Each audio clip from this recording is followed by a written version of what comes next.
Olá pessoal, bem-vindos a mais uma aula do projeto de extensão Augusto dos Anjos e o Ensino de Física. Essa é a aula 3 para o segundo ano do ensino médio. Esse projeto é desenvolvido pelas alunas do curso de licenciatura em Física, Aline Ana, Douglas de Oliveira, Clarice Maria e eu, de Jaine Araújo. É orientado pela professora Kalinka e tem uma parceria da UEPB com a ESIT Dr. Dionísio da Costa, onde a gente tem a professora colaboradora Maria Gorete. Então, nessa aula, veremos um pouco sobre espelhos esféricos e refração luminosa.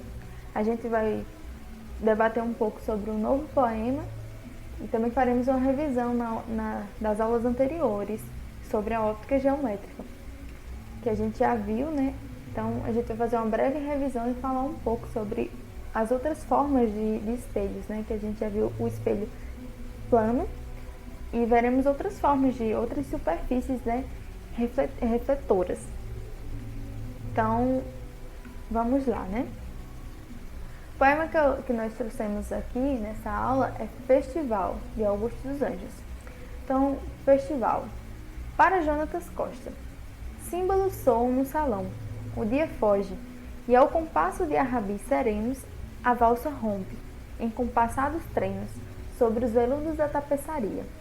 Estatuetas de mármore de Lemnos estão dispostas numa simetria inconfundível, recordando a estria dos corpos de Afrodite e Vênus. Fugem por entre 1000 cristais vermelhos, o alvo cristal dos nítidos espelhos, e a seda verde dos arbustos glabros. E em meio às refrações verdes e hialina, vibra, batendo em todas as retinas, a incandescência irial dos candelabros. Fim do poema.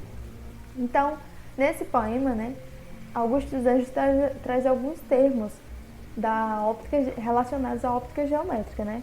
Daí a gente pode identificar, né, espelhos, que a gente já viu espelho plano, como eu falei, refração, que é um assunto que a gente vai introduzir nessa aula, e retinas, que refere-se ao nosso olho. Como eu falei na segunda aula, a retina, né, os nossos olhos foi o que começou a desenvolver o conceito, o estudo, né, sobre a luz, sobre as diversas, a forma, o porquê da gente enxergar, né. Então, nesse poema, ele traz festival, né. Festival, a gente já imagina que ele estaria numa festa. Então, numa festa, com certeza vai ter instrumentos de cordas, de som, né, que vão produzir som, vão produzir música e vai divertir as pessoas, né. Então, a gente tem aí a palavra símbolos, que vai remeter àqueles instrumentos musicais, né, que se alguém aqui já participou de bandas marciais na escola, né, no 7 de setembro, vai perceber que tem aqueles pratos, né. Então, refere-se a esse tipo de instrumento como símbolo. E a rabis, né, também, que é um antigo instrumento de cordas, tem origem árabe. E trenos, né, que é uma lamentação fúnebre, fazendo aquela relação de que Augusto dos Anjos sempre tenta trazer essa questão mórbida para os poemas dele. Então, a gente pode até pegar esse poema também e trabalhar a questão da ondulatória, da acústica, na física também, né? Então, a gente vê que o poema não traz somente a óptica geométrica, também traz um pouco da acústica, né? Mas, voltando para a óptica geométrica, no final do poema a gente tem aí irial, né? Irial e hialinas. Irial significa algo que figura-se, né? Configura-se algo que brilha, que cintila. Então, isso tem muita relação com a óptica geométrica, né? Já que a gente está trabalhando com luz, com reflexão. E hialinas, a gente, em muitas ciências, né? Ela é tratada como materiais, né? Ou tecidos, estruturas que destacam por serem translúcidos e assumirem a aparência vítrea, né? Então, a gente pode perceber essas questões nesse poema. Então, partindo para a nossa revisão, né, a gente já viu que a reflexão é um fenômeno que ocorre quando um raio ou feixe de luz incide sobre a superfície e volta ao meio de origem. Então, a reflexão é quando o raio, no caso, quando um raio é refletido de forma próxima ao que ele foi projetado na superfície do meio, né? Ele é refletido de forma regular, então ela é chamada de reflexão regular. E quando a superfície não é tão lisa, não é tão polida, né? Então a gente chama de reflexão difusa, porque os raios não vão ser refletidos de forma correta, né? Digamos assim. Então isso ocorre, essa reflexão regular, né? Vai ocorrer quanto mais a superfície for polida. E é o que acontecia no espelho plano, que Douglas falou na aula anterior. Então a gente sabe, né, que um espelho plano possui a superfície de reflexão totalmente plana. E sua principal propriedade é a simetria. Então a gente lembra que lá no espelho plano a gente podia conceituar, né, os conceitos de imagem real e imagem virtual. Que a imagem real se refere ao objeto e a imagem virtual se refere à imagem que é produzida do objeto, né? Então, no espelho plano, a gente percebia, né, que bastava traçar uma linha e a gente ia ter uma imagem virtual igual a do espelho, ou seja, a imagem que a gente visualiza no espelho, ela é produzida dentro do espelho. Então, é o que acontece, por exemplo, no refletor, no espelho de um carro, né? Que se um espelho é plano, a imagem aparenta estar atrás do espelho, ou seja, uma imagem virtual. Então, quando a imagem é produzida dentro do espelho, né? Sendo entre aspas, né? Então, ela é uma imagem virtual. E uma imagem real é aquela que pode ser produzida em uma superfície. Então, a gente pode dar um exemplo aí, que é as telas de cinema, que produz uma imagem para que a gente visualize o filme, né? Então, continuando a revisão ainda, né? Falando das leis da reflexão, que basicamente duas leis, né? Que são a primeira lei, né? O raio incidente, a reta normal e o raio refletido estão situados em um mesmo plano. Então, a gente tem que isso, tomando como aqui o espelho, né? Então, o raio é incidido sobre o objeto e esse bate no espelho, né? Entre aspas, e produz a imagem dentro do espelho e esse raio é refletido. Então, isso ocorre de forma simétrica. A imagem do objeto que está aqui terá a imagem que é produzida, né, terá o mesmo tamanho do objeto e a mesma dimensão. Então, a segunda lei também, né, traz que o ângulo de incidência é igual ao ângulo de reflexão. Então, a gente vai ter que esse ângulo aqui produzido entre o raio incidente e o raio refletido serão iguais. Isso é fácil de visualizar, né? O observador vê a imagem como se ela estivesse atrás do espelho, no prolongamento do raio refletido, né? Então, agora entrando nos espelhos esféricos, a gente pode imaginar, né? Eu achava que espelhos era somente aquele que a gente usa lá no banheiro da nossa casa, no nosso quarto, que ali é o espelho plano, né? Mas a gente pode imaginar que existem várias superfícies reflexivas, que elas conseguem refletir, produzir uma imagem, nos mostrar uma imagem, né?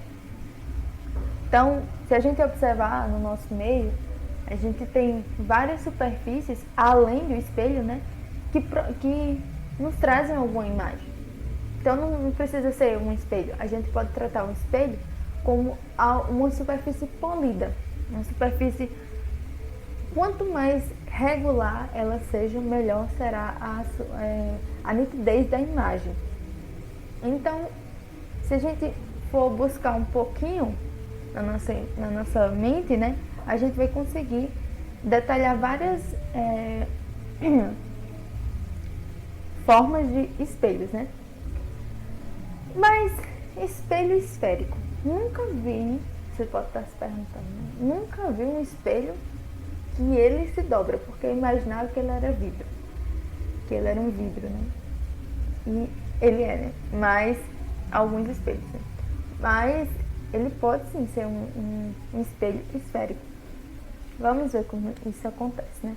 Então, um espelho esférico são constituídos de uma superfície lisa e polida com formato esférico.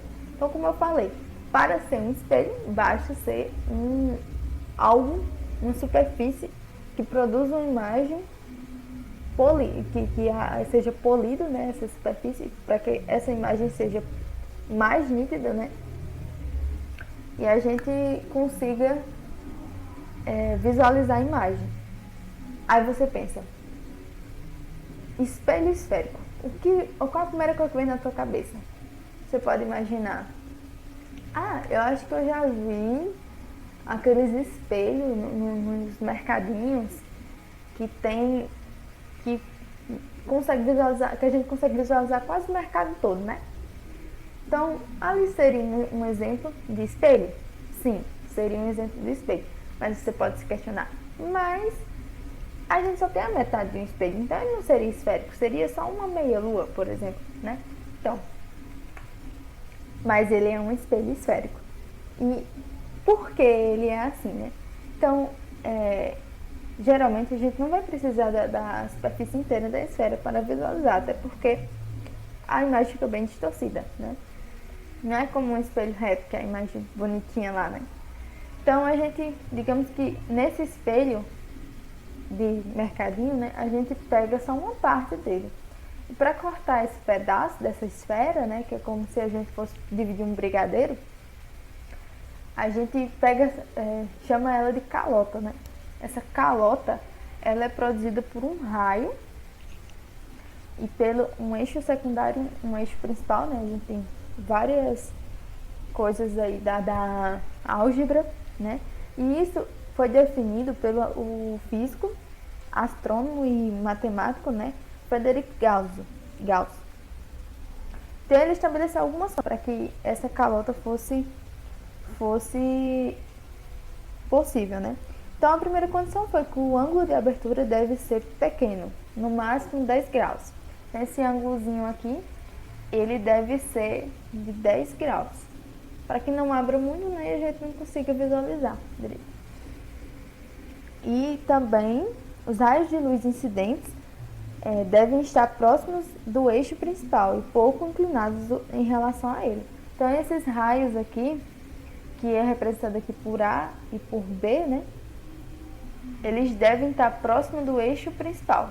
Lembrando, né, que a gente vamos usar alguns termos aqui, né? Esse Czinho representa o raio, a curvatura, né, o centro de curvatura. Aqui o vértice, que é digamos que é a parte mais plana do espelho. Esse ponto A e B, como eu já falei, são os pontos dos raios, né? Aqui está representando o raio. Essa letra grega aqui também representa o ângulo, né? E esse é o raio de curvatura do espelho esférico. Então, eu acho que vocês também já ouviram falar que esses espelhos se dividem em côncavos e convexos, né? Como a gente já exemplificou aqui, né? Esse seria um espelho convexo. Por que um espelho convexo?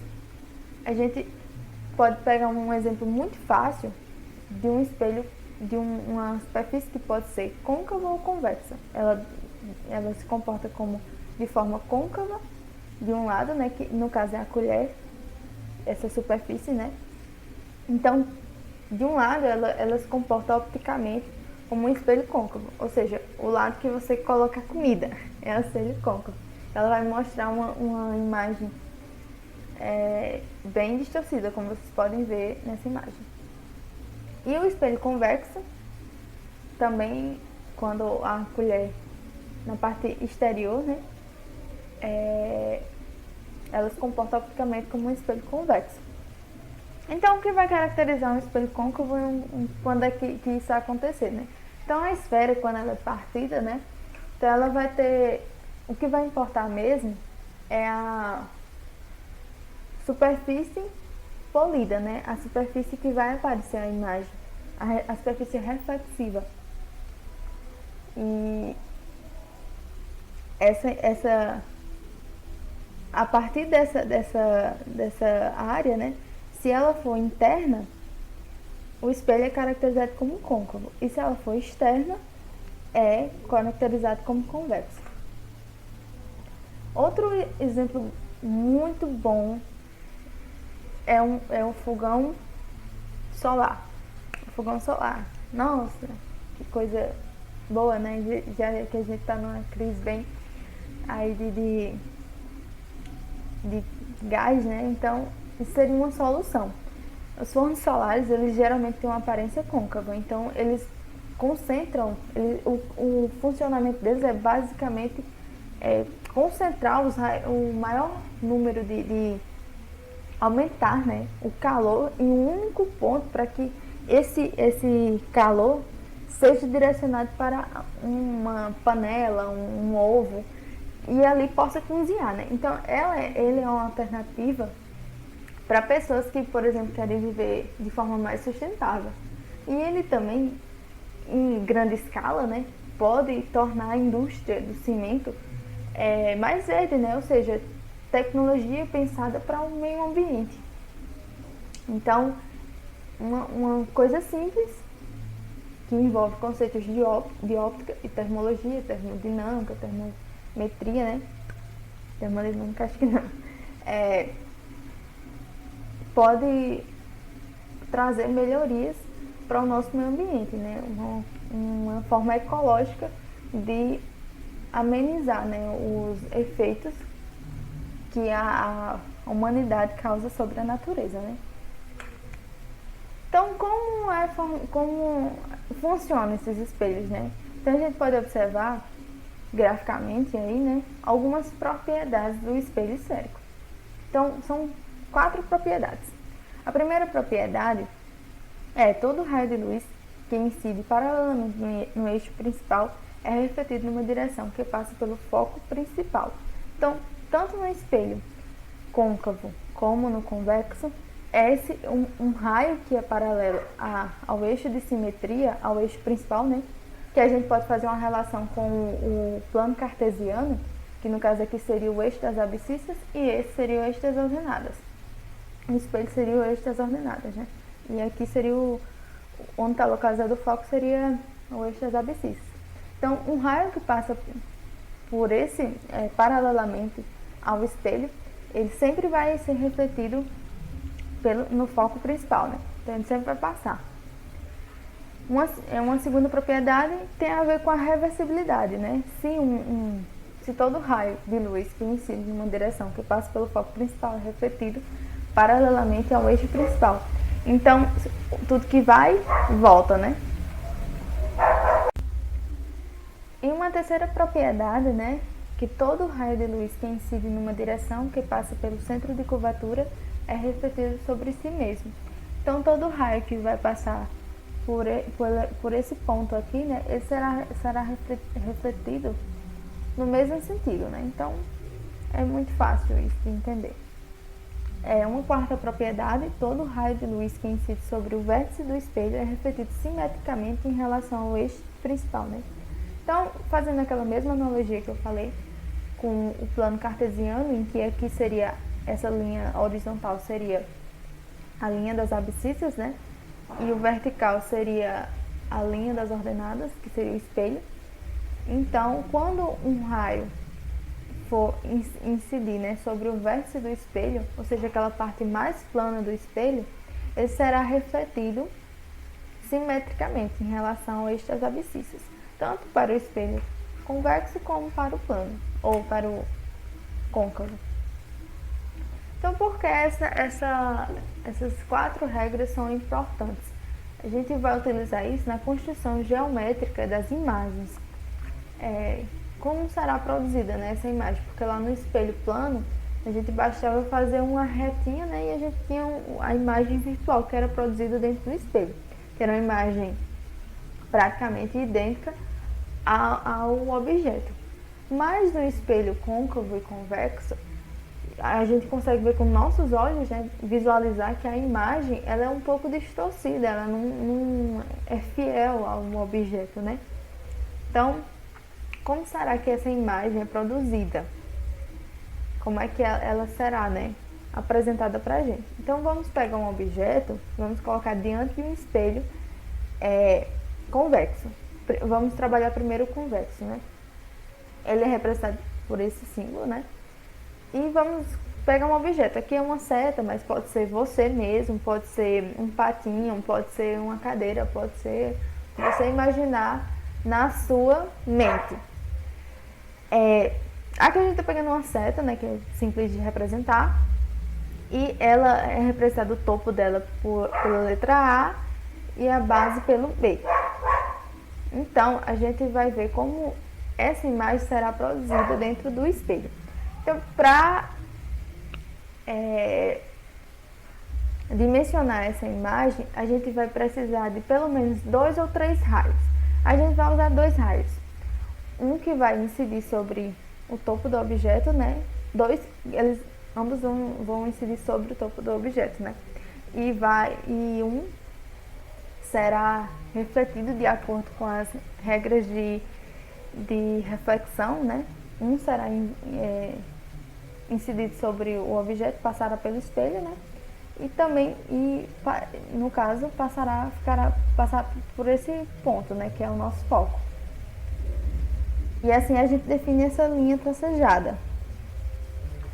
Um segundo raio passará pelo vértice e pelas regras de reflexão, pelas propriedades de reflexão que acabamos de ver. Ele será refletido simetricamente de acordo com esse eixo aqui, o eixo das abscissas, que a gente fez analogia com o plano cartesiano. Então, como será essa imagem? Será virtual? Será real? Será direita? Será invertida? Será menor, mesmo tamanho? Então, faça suas apostas e pause o vídeo, né, e pense um pouco e volte para saber como é produzir essa imagem. Então, como é produzida essa imagem? Ela é produzida de forma virtual, direita e menor. Virtual porque ela está sendo produzida dentro do espelho, então aquela mesma coisa do espelho reto, plano, quer dizer. Direita porque ela está na mesma posição do objeto, né? A gente pode ver que a pontinha da seta aqui está virada para cima. E menor, por causa das regras de reflexão.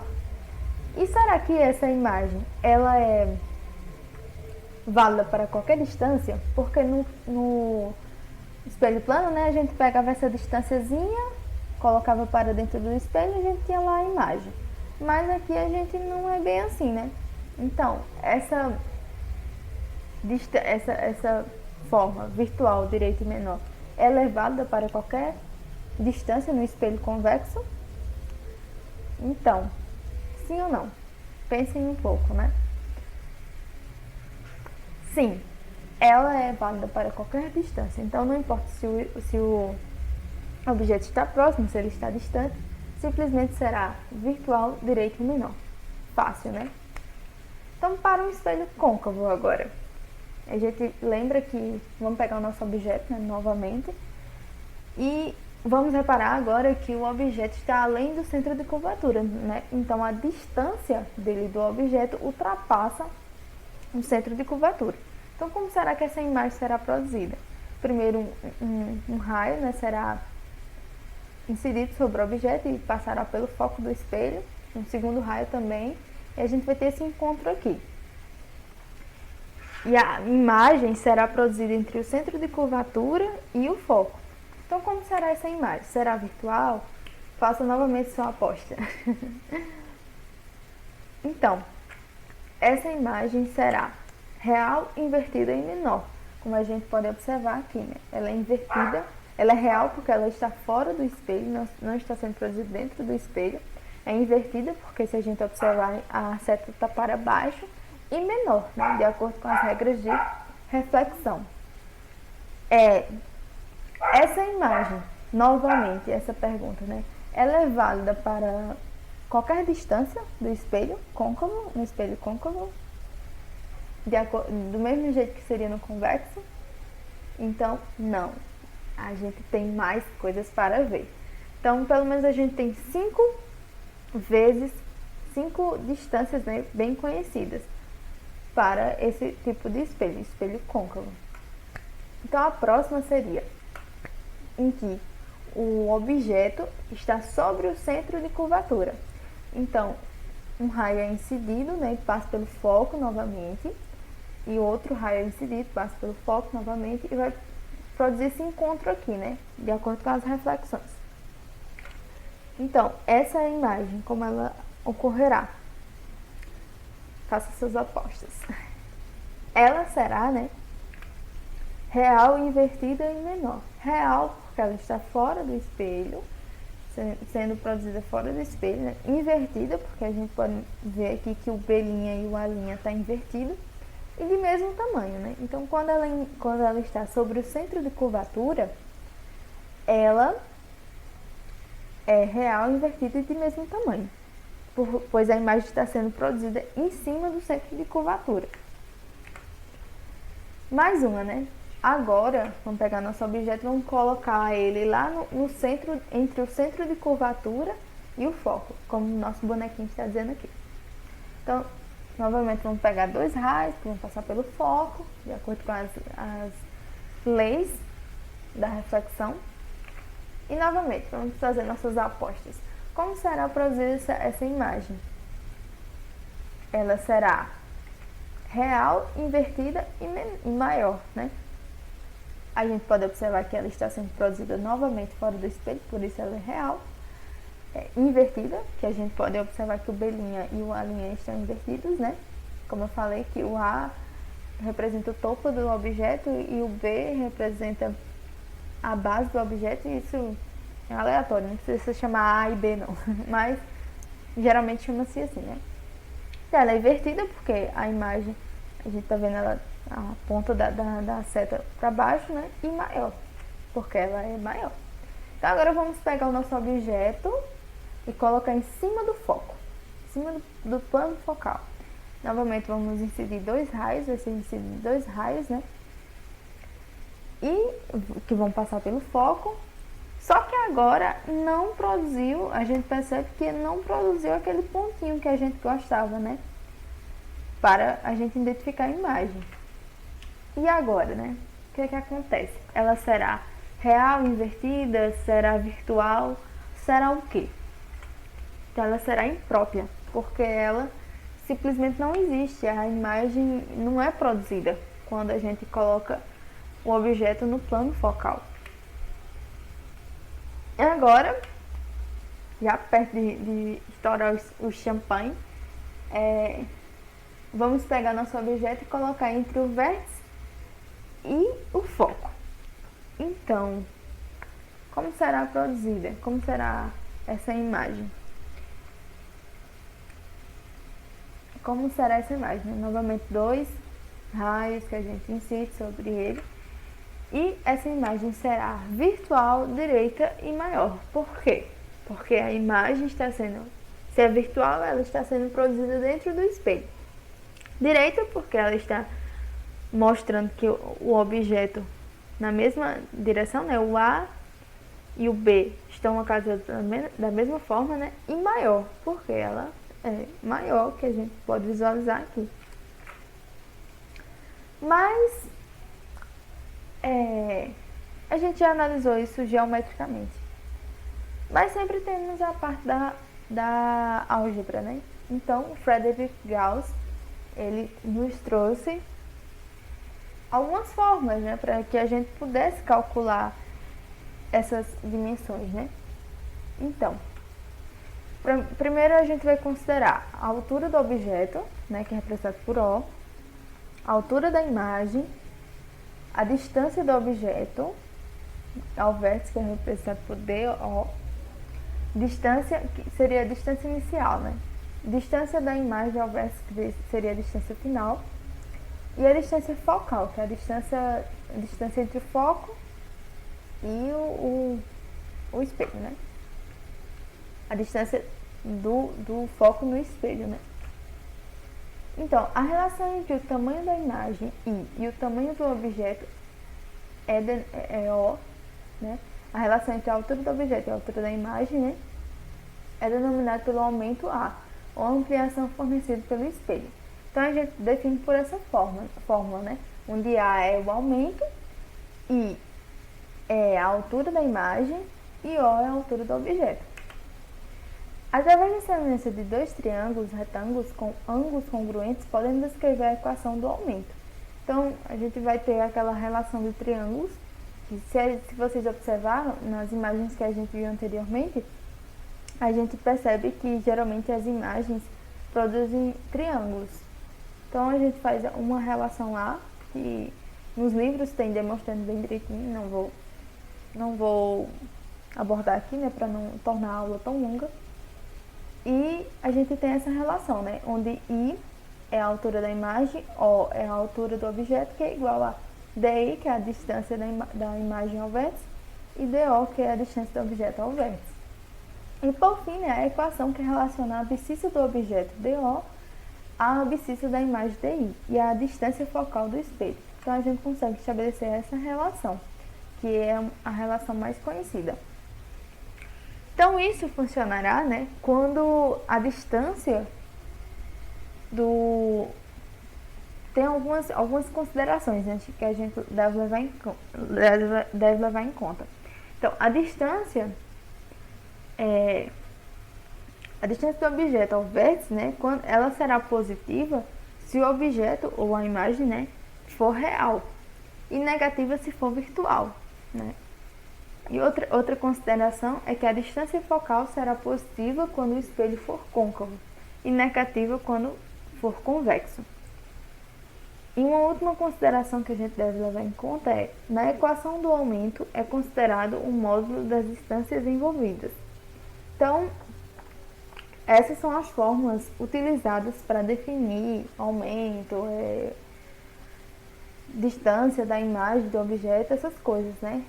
São as fórmulas da óptica geométrica em relação aos espelhos esféricos. Então agora eu passo a minha fala a Douglas, que vai falar um pouco da refração luminosa.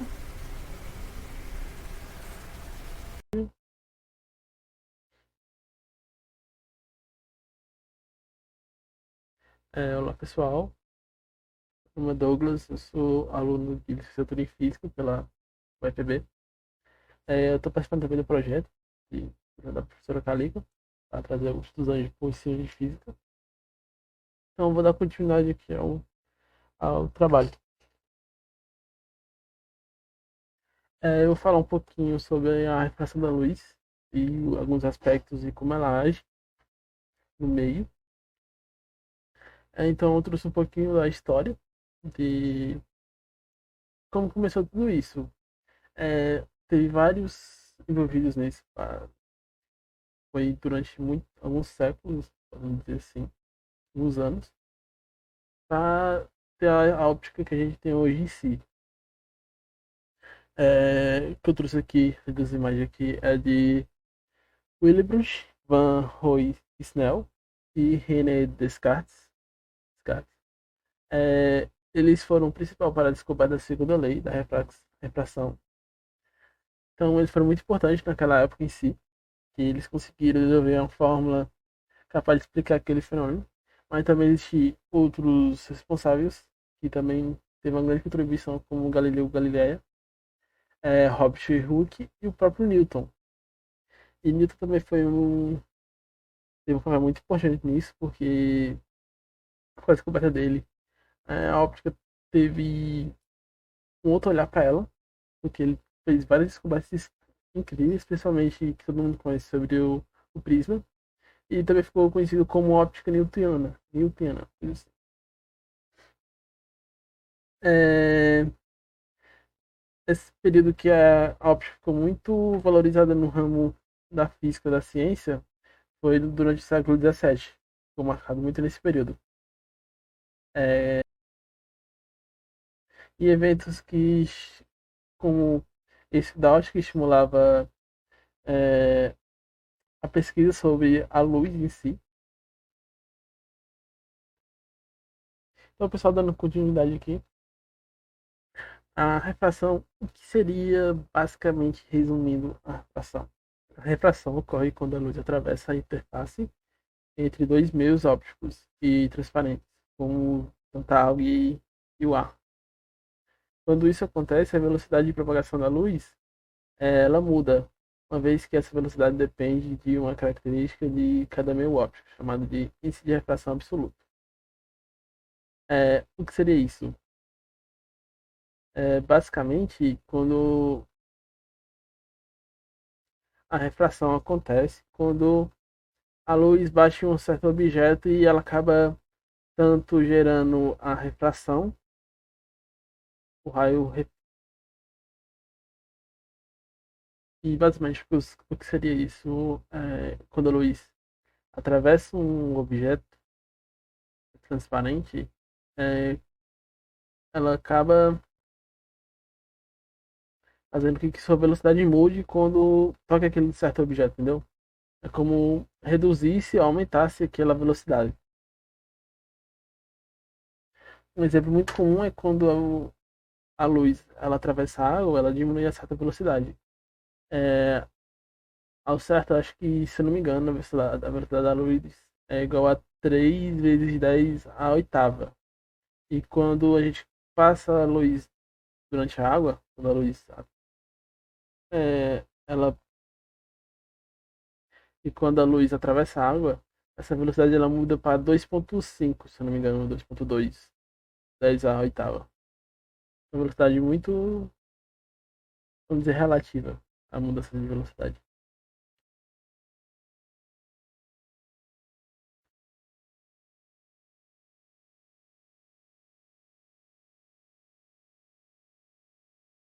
Então, vamos falar um pouquinho agora sobre a fórmula do índice de refração. Como dizer que o índice de refração absoluta é uma grandeza adimensional. Isto é, uma grandeza que não tem unidade de medida, calculada pela razão entre a velocidade da luz no vácuo e a velocidade da luz naquele meio. Então, para você encontrar um índice de refração daquela luz, é só você dividir ela no vácuo sobre a velocidade que ela está no meio.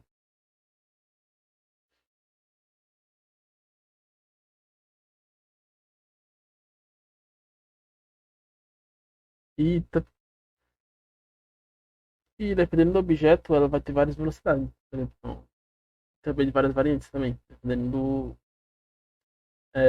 do ambiente que ela está, a temperatura, entre outros fatores. Mas a gente não vai levar em conta isso sim no assunto. Quanto maior é o índice de refração de um meio, menor é a velocidade que a luz se propaga em seu interior. Então, o que seria isso aqui?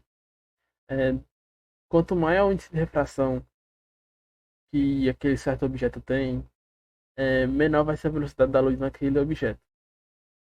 Então, ao contrário também, quanto menor o índice, maior vai ser a velocidade dela. E quando não esse índice de refração, então ela está no vácuo. Já, tipo assim, então, por exemplo,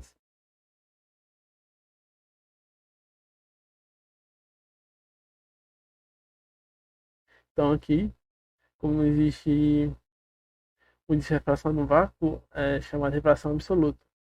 E ele é sempre maior ou igual a 1. Tipo, tá entre 1 ali, o índice de refração no vácuo. Então, eu trouxe uma tabelinha aqui de alguns índices de refração de certos objetos, dos meios ópticos. Como podemos ver, a própria atmosfera que a gente tem, o próprio ar, ela tem um índice de refração. E no finalzinho eu vou falar um pouquinho mais sobre esse índice de essa refração que acontece na atmosfera. E a gente pode ver que na atmosfera é em torno de quase 1, fica 1,00029.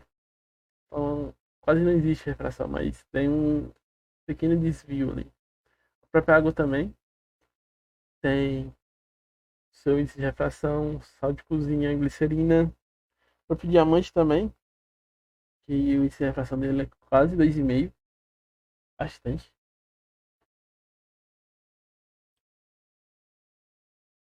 Agora vamos partir um pouquinho sobre as leis de refração da luz, no caso.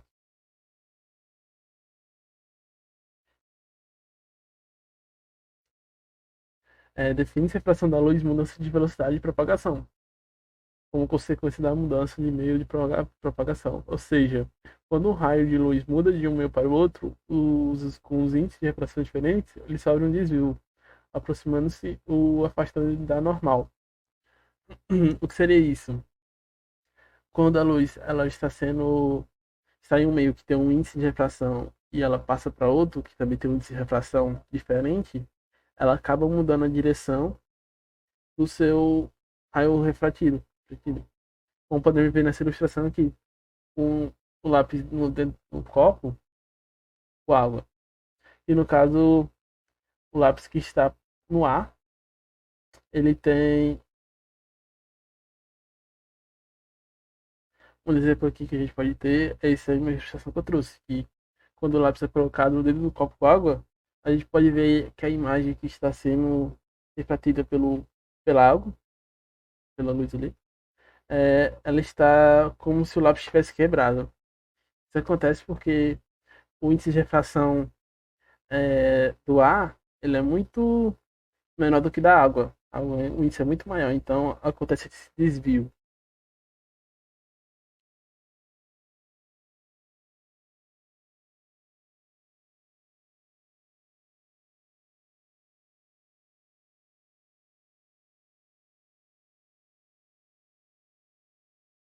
Continuando aqui, sobre a primeira lei da refração.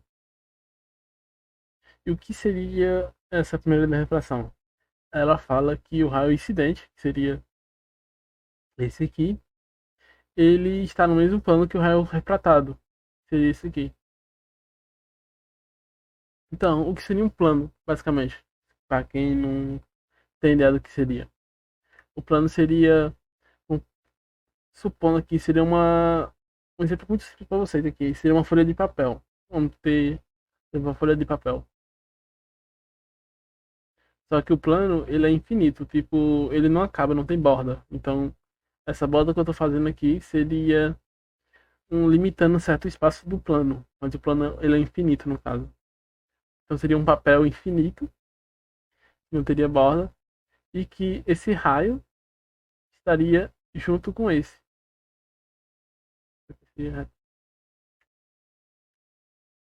Não sei como apaga, deixa eu botar aqui. Pronto.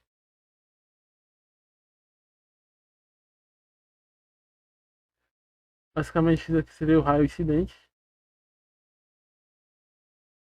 E esse seria o raio refratado. Então seria que eles estão no mesmo plano e esse raio refletido estaria em outro. Então, como ele está em outro, ele não estaria nesse. Ele está no outro plano. Então, tipo assim. É basicamente isso. Então, fica meio confuso pra vocês, porque eu acho que vocês não viram o que é um plano em si. Então, dando uma explicação mais ou menos por cima, assim, o que seria isso. Aí, partindo para a segunda lei, que a segunda lei é basicamente ela é utilizada para calcular o desvio dos raios de luz ao mudar de um meio para o outro, que seria dada por essa fórmula aqui. Também existem outras, como tanto, deixa eu ver,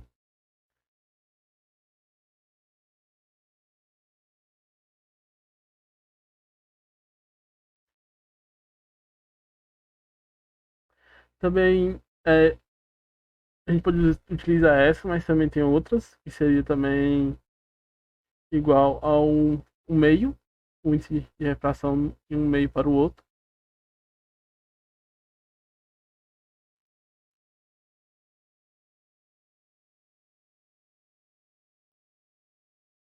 Então seria basicamente isso.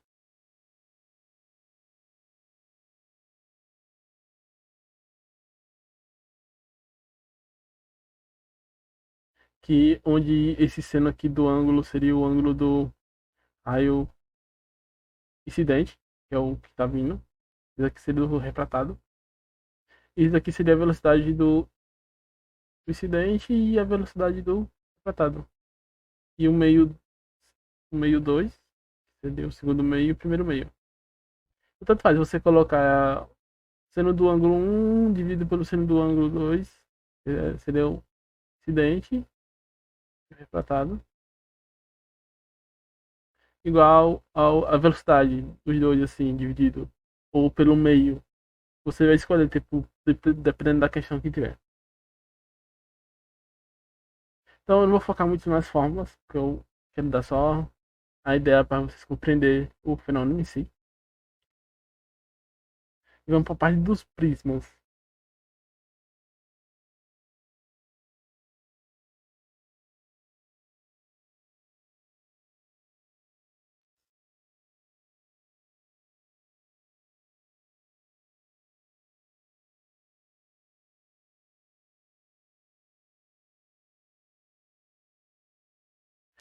É, o que é um prisma? Um prisma é um sólido geométrico formado por uma face superior e uma face inferior paralela, e congruentes também chamadas de bases ligadas a arestas laterais de um prisma são pare, paralelogramas.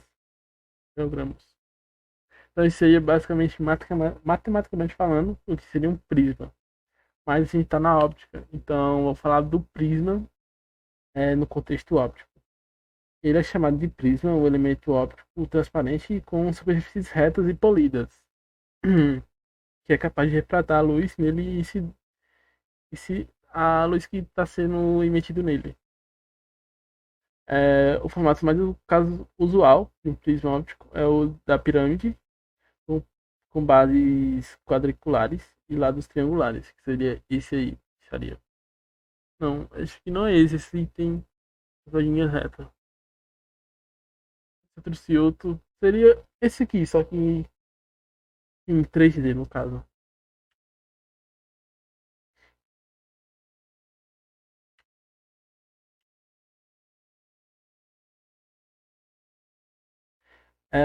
A aplicação do uso do prisma na óptica seria basicamente dividir a luz branca em várias outras cores monocromáticas. Que a luz branca ela seria a junção de todas as cores monocromáticas que existe, que tem. Então, a luz branca basicamente é a mistura das cores. E o que o prisma faz? Ela faz essa separação das cores. Então, quando a luz branca ela entra no prisma, ela acaba se dividindo, pegando as cores que estão misturadas na luz branca e colocando para fora. Então, o funcionamento do prisma é basicamente o que eu falei agora. Quando a luz branca ela incide a superfície do prisma, sua velocidade é alterada. No entanto, a cada cor da luz branca tem um índice de refração diferente. E logo os ângulos de refração diferentes, chegando a outras extremidades do prisma separadas. Então, isso acaba fazendo que as cores sejam divididas no meio do processo.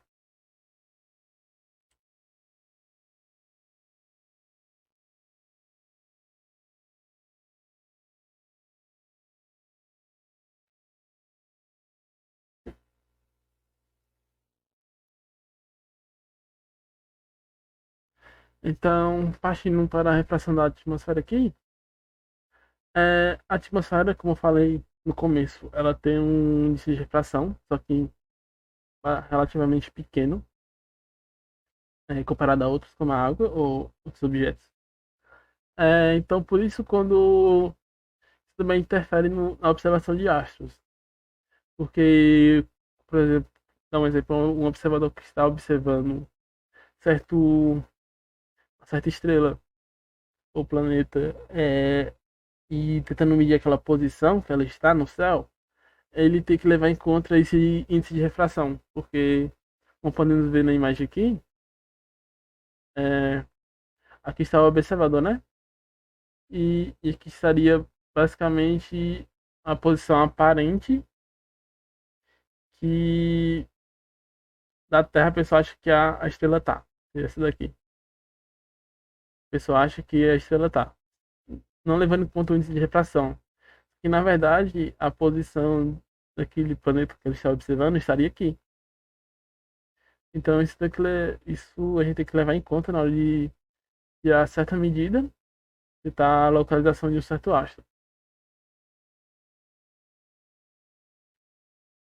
E também uma curiosidade muito importante, uma curiosidade muito legal que eu achei também, é que quando o Sol está se pondo e aquela luz vermelha só fica todo vermelho, isso é por causa da refração na atmosfera. Por causa das luzes estão sendo desviadas naquele momento.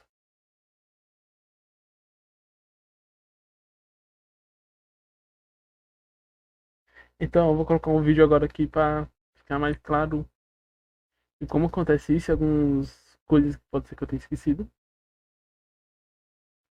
Então deixa eu só achar o vídeo.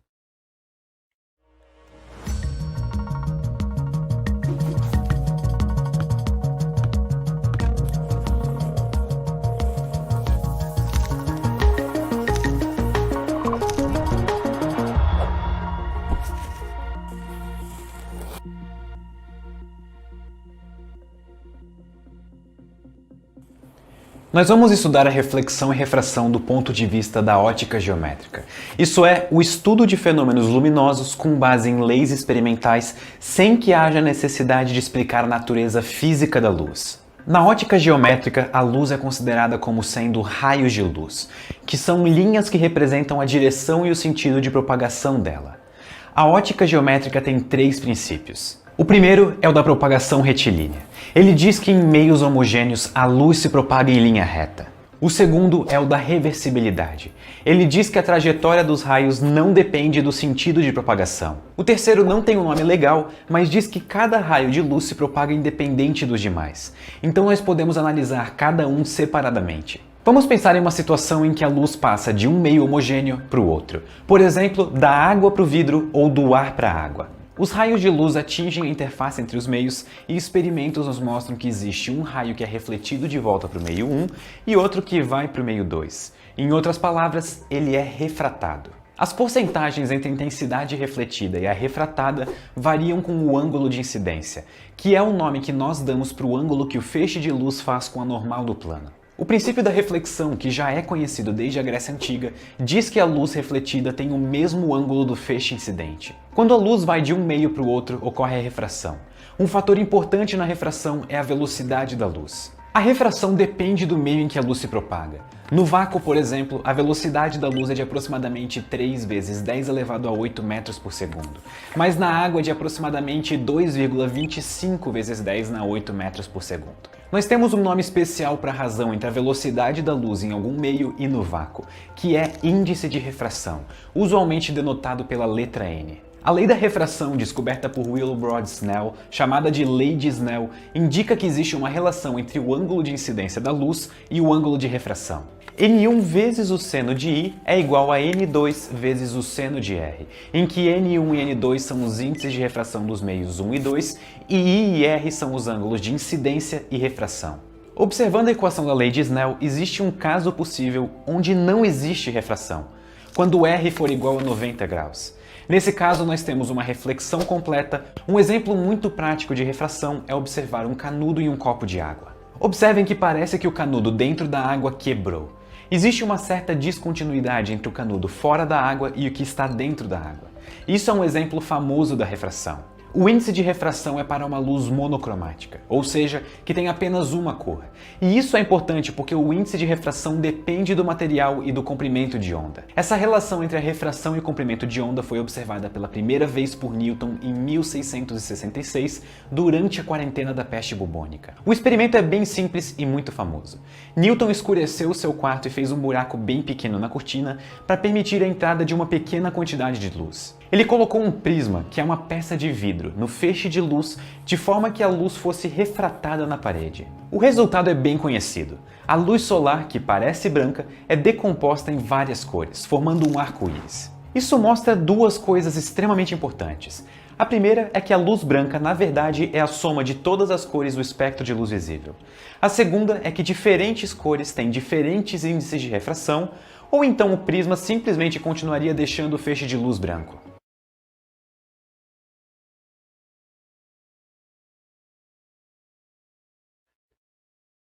Então, pessoal, era só isso. Obrigado por assistirem o vídeo e até uma próxima aula.